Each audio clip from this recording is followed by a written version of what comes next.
say, started gangster rap. They had songs where they talked about beating women.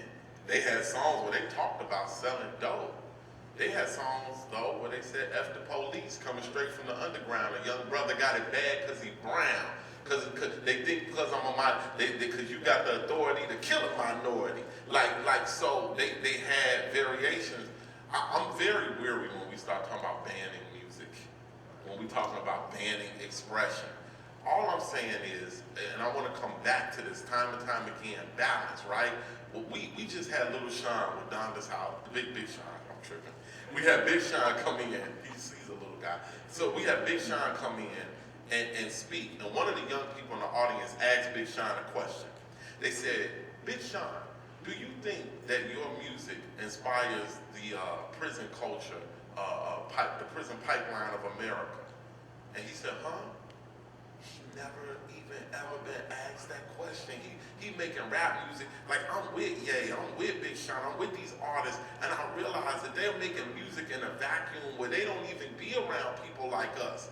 So when we come out and be like, if they heard you, Ted, say, man, we need to ban this, all he gonna say is, man, why you hating on me? Because he never even got no information to understand. So what I'm saying is, we have to, before we start that, we have to be sure that we contacting these artists and giving them the information so that they can translate that in music. People don't know 2 Chainz fights against incarceration. He goes around, he's talking about running for mayor in his city because I've been around 2 Chainz, and when we talk and I give him information, he like, oh man, dang, I ain't never really realized. You know, you gotta realize we got a lot of artists that are uneducated.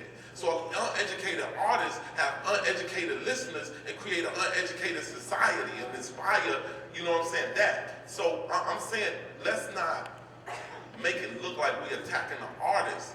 Let's, because nobody ever asked Jimmy Iovine. Nobody ever asked, there are a lot of big people we respect, like Jay-Z, who know better. There are a lot of big people we respect, like Russell Simmons and Magic Johnson, who know better, who funded. Now, you look at the show, I don't look at Empire, because people say if you don't want to see that type of stuff, don't watch it. I choose not to watch it, but then people are like, oh, you hate it because you ain't watching it. No, but I know this. Empire threw out every stereotype of black people that you could ever have right there. Now, when a brother like Ryan Fest run for office, the elderly woman who don't know nothing about hip-hop but know about Empire sees me as Lucius.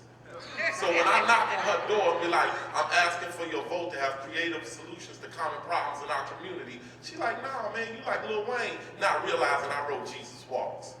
All I'm saying is, let's stop focusing on this. Sure. Because there's enough positivity that fails.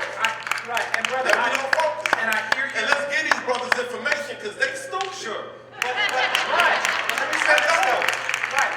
But our attacks, for me, are not even on them. The attacks are on the radio stations that peddle this. But don't nobody listen to radio no more. They do People listen don't to even radio. get their information. Ask them where they get their music from. Hey, no internet. Wait a minute. Sure. I have students in my class, and we all talked about this morning, right? I had everyone listen to B96 and 103.5 versus 92.3 and GCI. And I do that on purpose because one of the things that's missing in black music is innocence. There is no innocence anywhere. There is plenty of innocence on the mainstream stations, the B96, 103.5. It's happy, it's fun, and even if they are talking about sex or drugs, it's so couched like it used to be in lyrical artistry that you don't, it kind of goes over, it goes over your head a little bit, whereas on GCI, on 92.3, it's in your face. I mean, in your face. And the thing is, that is free music. It's easy to access. You don't have to hunt it down.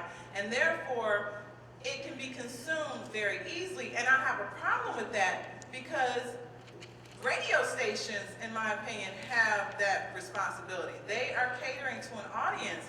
And GCI was not always like that. I listened to GCI. I woke up to it in the morning when I was growing up. Doug Bank was on GCI. Now he's on B103. And so need to focus, and I agree with Ted in the fact that the radio stations do have that responsibility. They are listening, they are promoting music to children who are just riding along in their parents' car, consuming this music for free. I can see it, and when you talk about NWA, that was fringe music. It wasn't blasted. It wasn't as if there were 7 different groups that were like NWA, all played all at the same time, all talking about cop killing and beating women, like it is today. And I think that's a problem. There's no diversity. And our music, that this hip hop, Coco, is mainstream, it's popular, it's on the Billboard Top 100, whereas nothing that is innocent, that is fun, uplifting, can counterbalance that. It's nowhere to be found, and that's a problem. Dr.